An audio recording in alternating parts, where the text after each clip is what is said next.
not about the injury. It's not about the injury. It's about the recovery. It's about the recovery.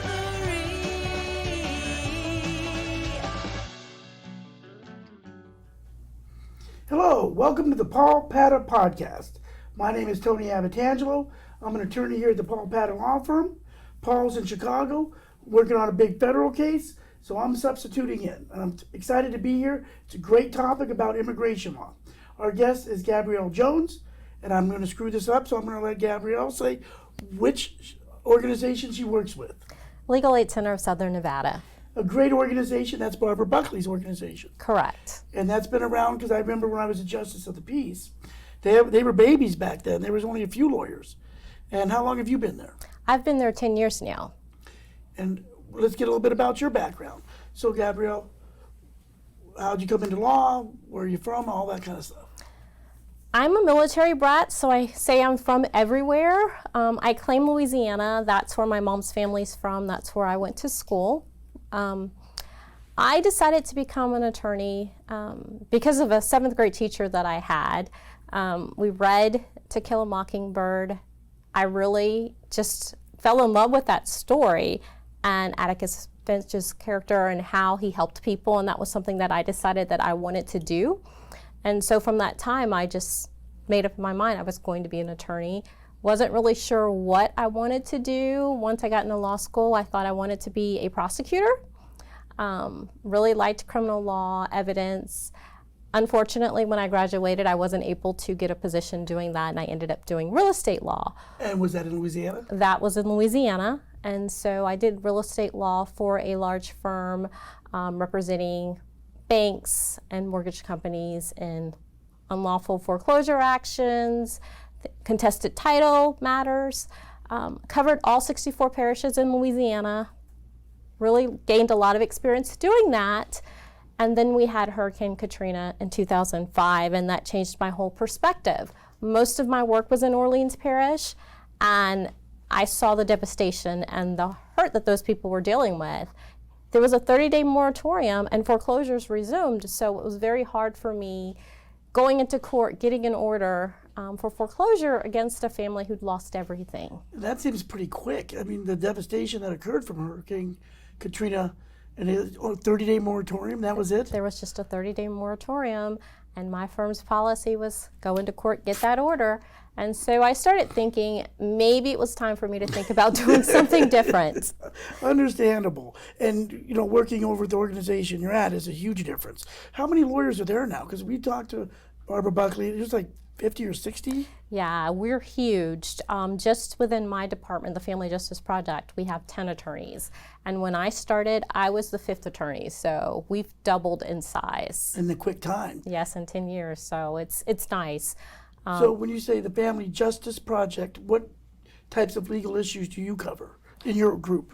So the Family Justice Project in general covers family law issues, so divorce, custody, protection orders.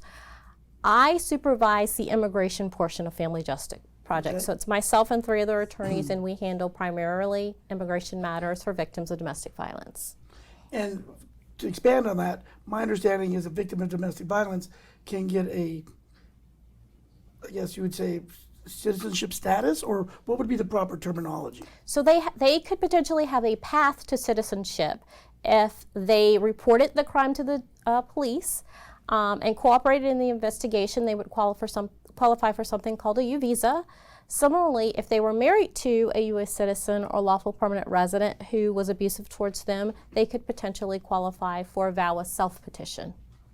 So there's different statuses, and do you want to explain a little bit of that? Because what I deal with in my criminal cases is I always refer to an immigration lawyer for potential immigration issues due to the complexity that goes on in immigration law. Mm-hmm. So for example, we have the basic illegal alien, and what do we describe that as? So in legal terms. An undocumented individual is someone who does not have the legal authority to be in the United States to legally reside here. And that is what it's on the street would be the illegal alien is called undocumented. Right. Okay. So if you're an undocumented individual, one of the first things you should do is determine whether there's a path for you to stay in the United States. There's several different paths that could be available. One we've already mentioned is if you've been a victim of a crime. It's not just domestic violence. The U visa has a long list of crimes, things that include kidnapping, sexual assault, false imprisonment, rape. There's numerous stalking. If you've been a victim of one of those listed crimes and you've reported it, cooperated in the investigation, you could apply. You have to show that you suffered substantial physical or mental harm. You could qualify. Now, the crime had to occur in the United States, so if it occurred in your home country, that's not going to work. You have to have law enforcement sign a certification saying that you cooperated in the investigation.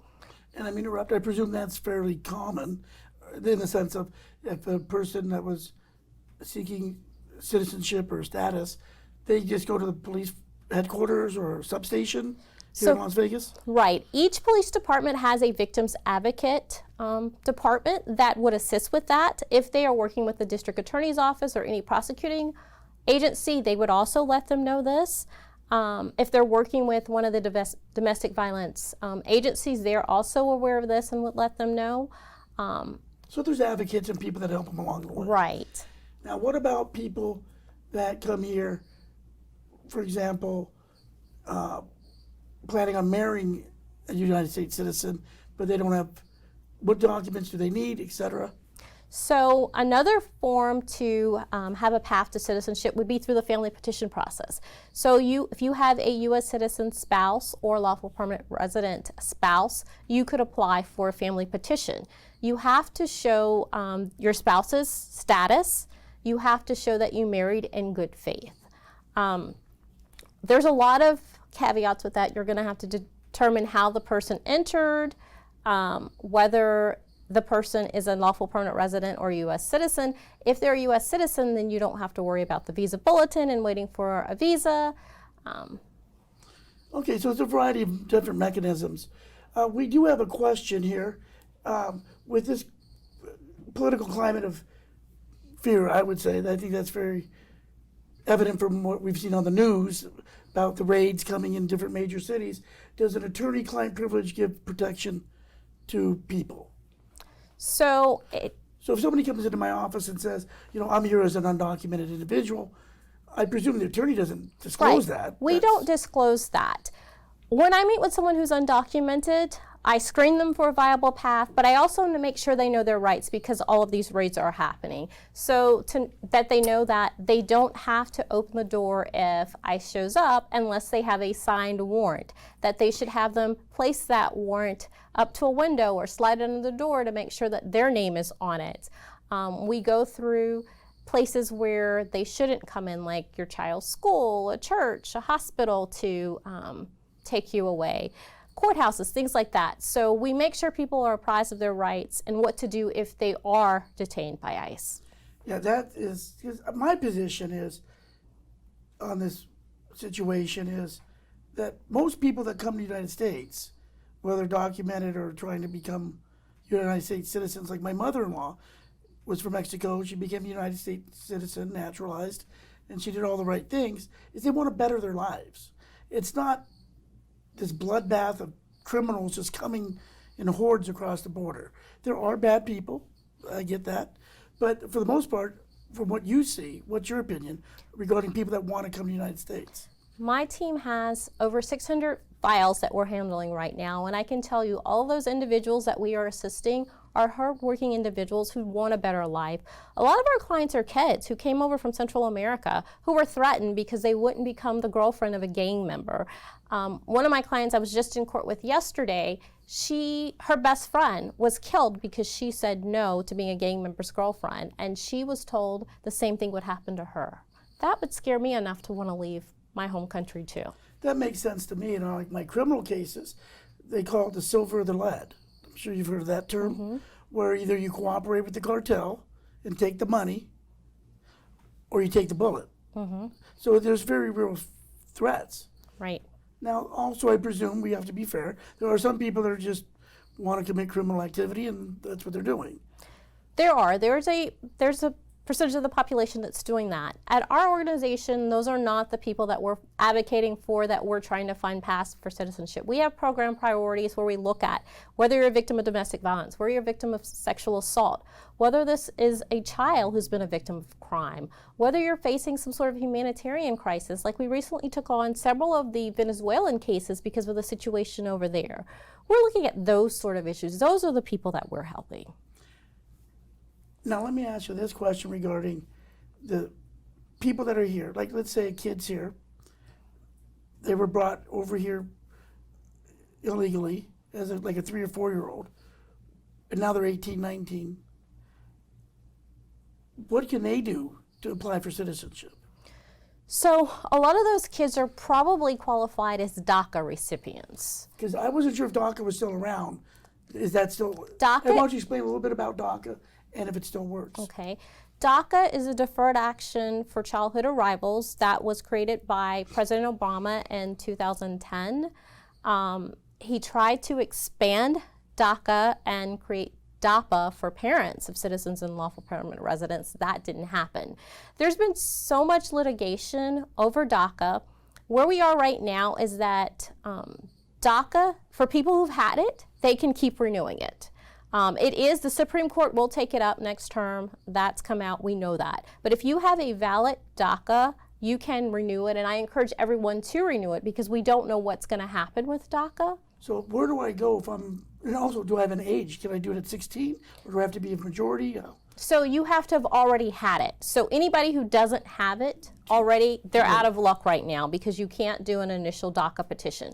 If you already have DACA, and whether you have 1 year or 6 months left on your DACA duration, you could come into our office. We're happy to do an intake. We take all of those cases for individuals who need to renew their DACA. So you help them process the form? We complete the forms. We mail them to USCIS. Once we receive the work permit, we call the client and give the client their work permit. And if they don't come to your organization, are there other entities out there that will allow you to help process the paperwork?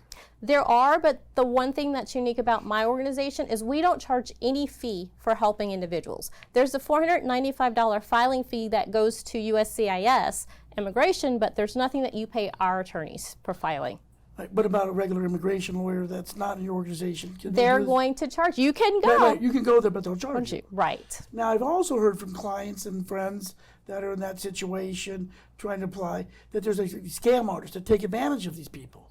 Right. Because I presume they're thinking, well, you're undocumented, you're not going to go to the cops. So how do you avoid that? What's some tips for that? Unfortunately, notarios have taken advantage of people in our community.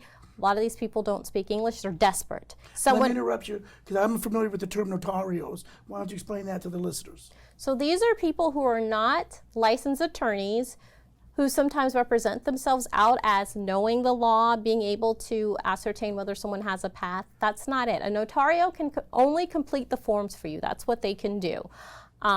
It's important that you know who you're dealing with. If they're not a licensed attorney, they shouldn't be advising you on whether or not you qualify for a family petition, whether or not you qualify for asylum. You should only be giving them your name. They're filling your name in the forms. That's all they should be doing. Unfortunately, though, we do see people. We do a community service class in conjunction with the Boyd School of Law where we teach different paths and give warnings about knowing your rights and the notarios. And one of the things we offer is a free consultation to anybody who attends that class. You'll meet with myself or one of my colleagues. I strongly encourage people to do that so that they can identify if there's a path and you want to pursue that and you seek an attorney because maybe it's something that we don't handle, like family petitions, that you are getting the right information and you're not paying someone money for something that doesn't exist. A perfect example, I had a lady come into the class who was a victim of a traffic accident. There's no traffic accident crime eligibility for the U visa. She believed that there was, and so she paid someone $1,000. So she goes into somebody's office, oh, I can take care of that, and they get ripped off. Another thing that we're seeing is because USCIS processing times are so long right now. For the U visa, it's 50 months. So you're 50? 50. So you're waiting over 4 years and you get nothing, no work permit, nothing until those 50 months pass. People are so desperate, they'll go to someone who tells them, if you pay me $5,000, I can move you to the head of the list. It doesn't work like that. If that's the case, there would be tons of people who would have their applications adjudicated. And paying a lot of money to get to the top of the line. Right. And just like the phone calls you get for the, hey, you have an IRS debt, you've got a warrant, you have a jury warrant, things that are the scammers. So these people that are out there with their immigration issues need to be careful. Correct. Excuse me.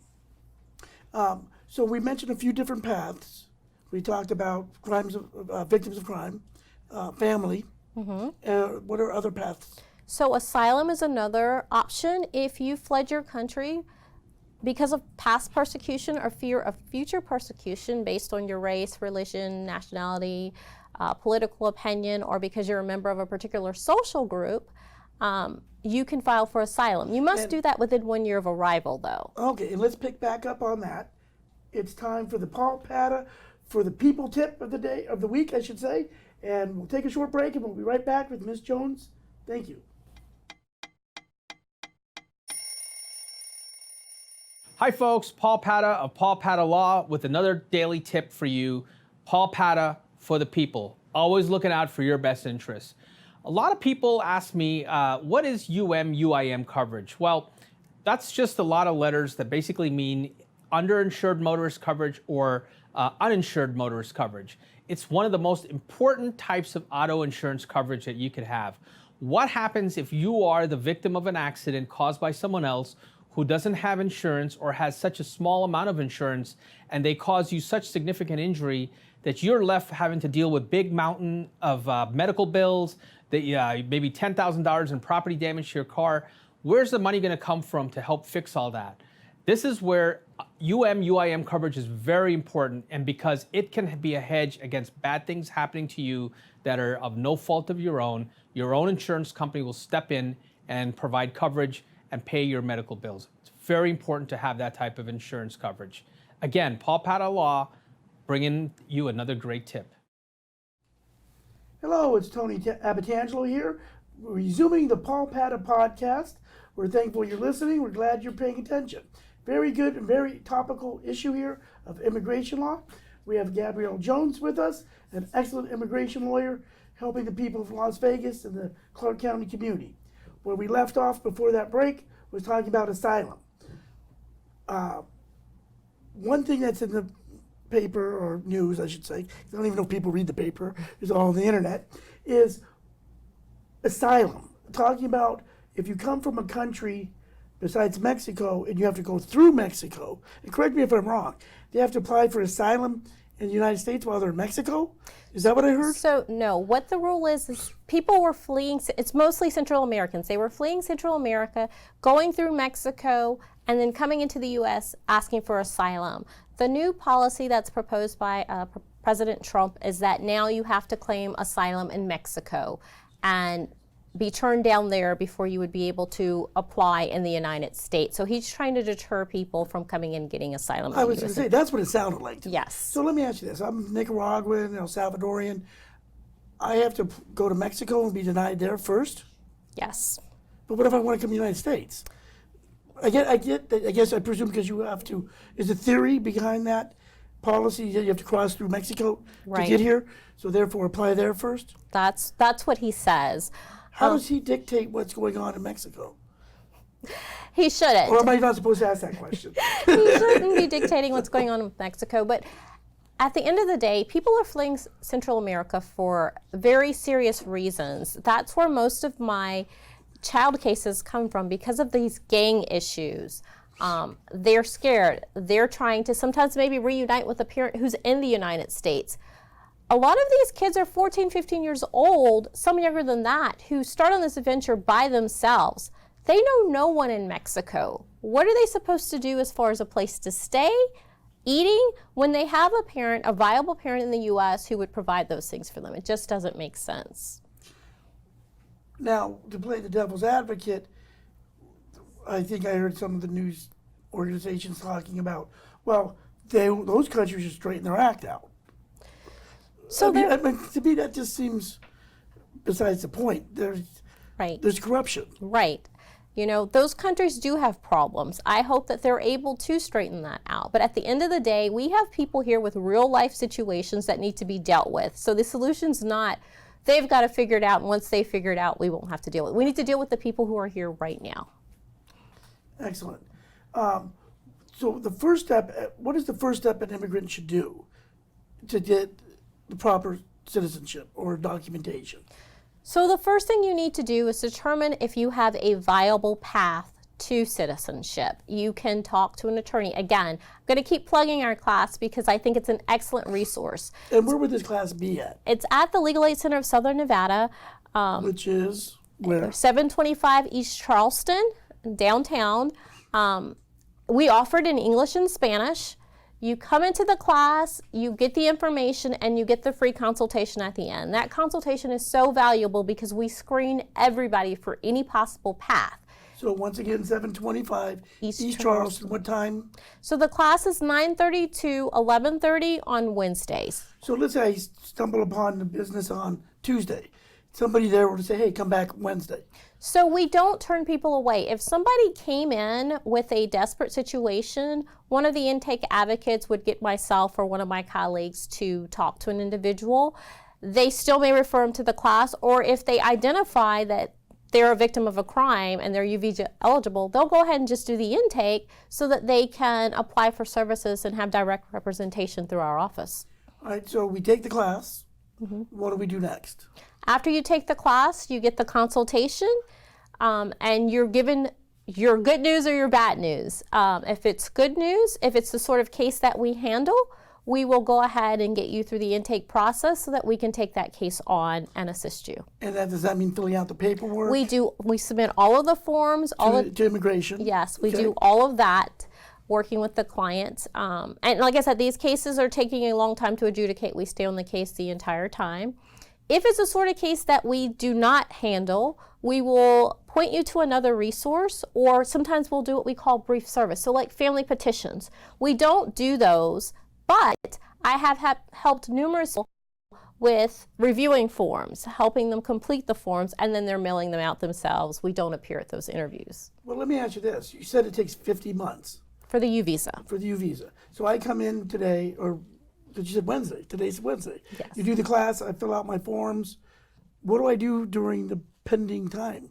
Do I just stay in the United States? Am I legal? What's my status? So you have no status. You are waiting for that application to be adjudicated. If you leave, it's problematic. You cannot do that. And you just have to stay out of trouble. Unfortunately, with the new enforcement priorities, somebody gets in trouble, then you have to see the immigration judge. The immigration judge is no longer going to say, we're going to terminate this removal case because you have a pending U visa.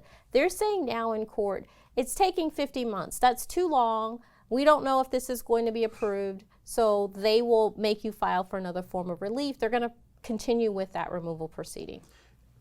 And is this 50 months takes a long time? I mean, that's 4 years.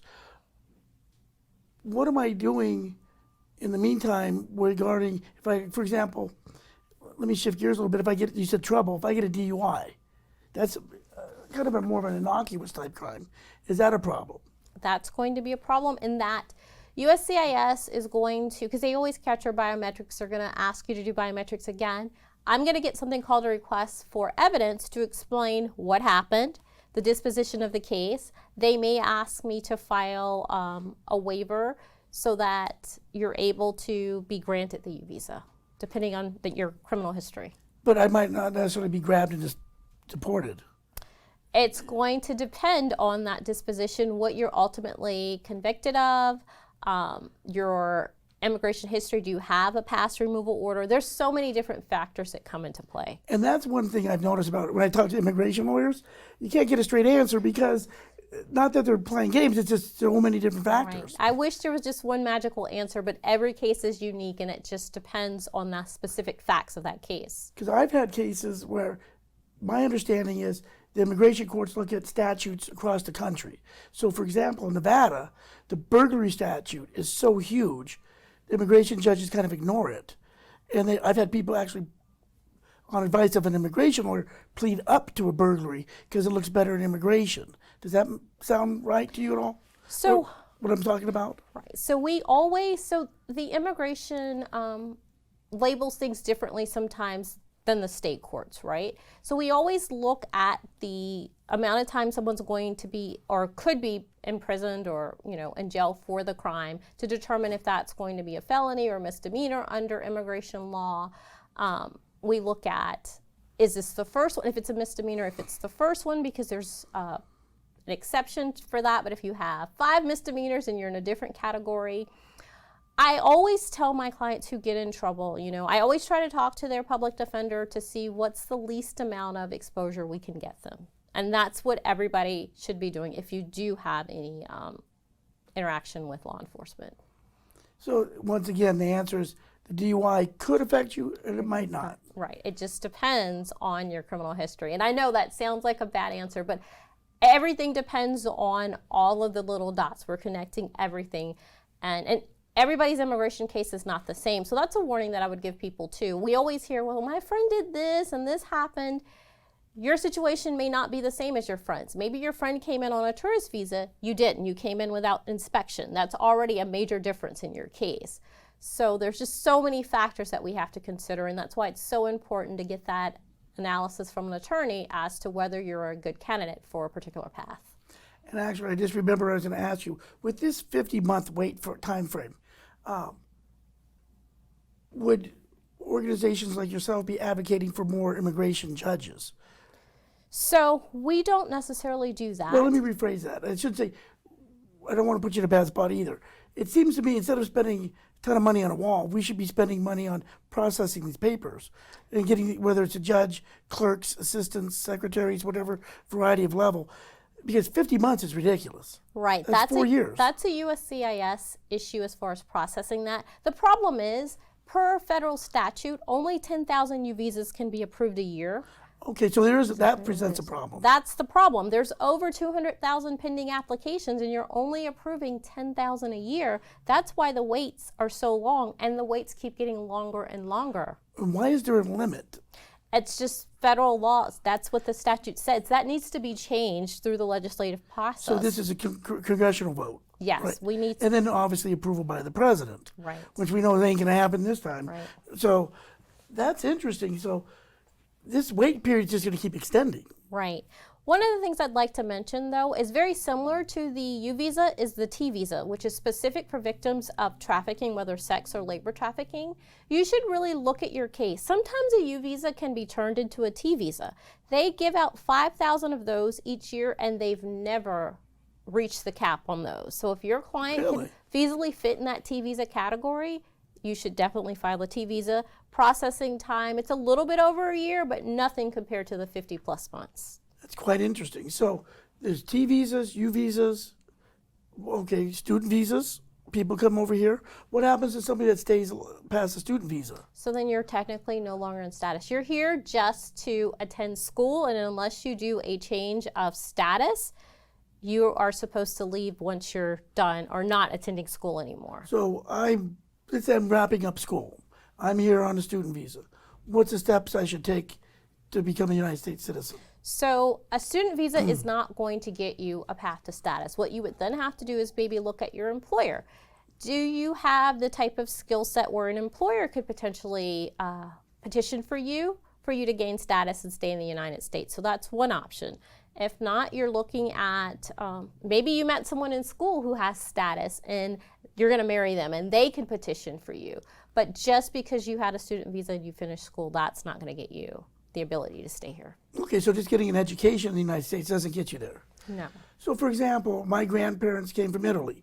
I want to become a United States. What do you do to become a United States citizen? So you have to. But in theory, you're supposed to stay in Italy and apply? How does that work? Even a basic step. Right. So you are not able to enter until you have a valid visa that allows you to enter into the United States. Each country has an embassy that processes these applications. They set up an interview. Once you go through that interview process, you then get a visa that allows you to enter. For some countries, the wait's a lot longer.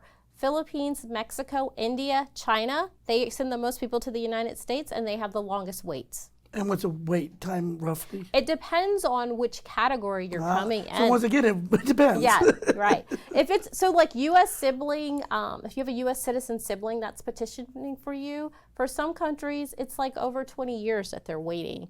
So a lot of times I see cases where the person has died, and so the petition dies. So there's a whole bunch of things that need to be changed within the immigration system. Is that based upon one of the fundamentals of just straight staffing? So I mean, I know there's got to be a lot of factors, but I mean, this sounds like 200,000 applicants is one of the numbers you threw out. That's a lot of paperwork to process. So for the U visa, it's a two-part problem. It's the cap of 10,000, and it's not having enough people to process it. For the visa bulletin, anyone who's trying to immigrate from another country, it's that there's only so many visas that are allowed in each category for each country, and so unless they raise those numbers to allow more people to come in, you can't do anything about those waits either. And then traditionally, where are we at number-wise? Maybe it's on a percentage or ratio as we were 100 years ago or 50 years ago. Or are those numbers, have they shrunk, that we're not letting as many people in, or is it about the same percentage-wise? So I don't know the percentage.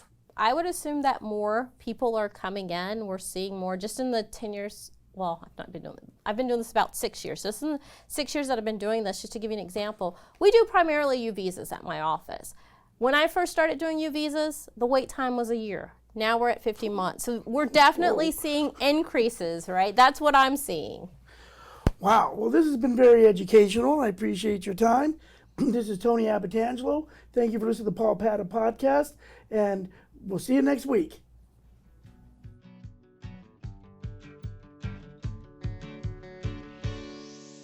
It's not about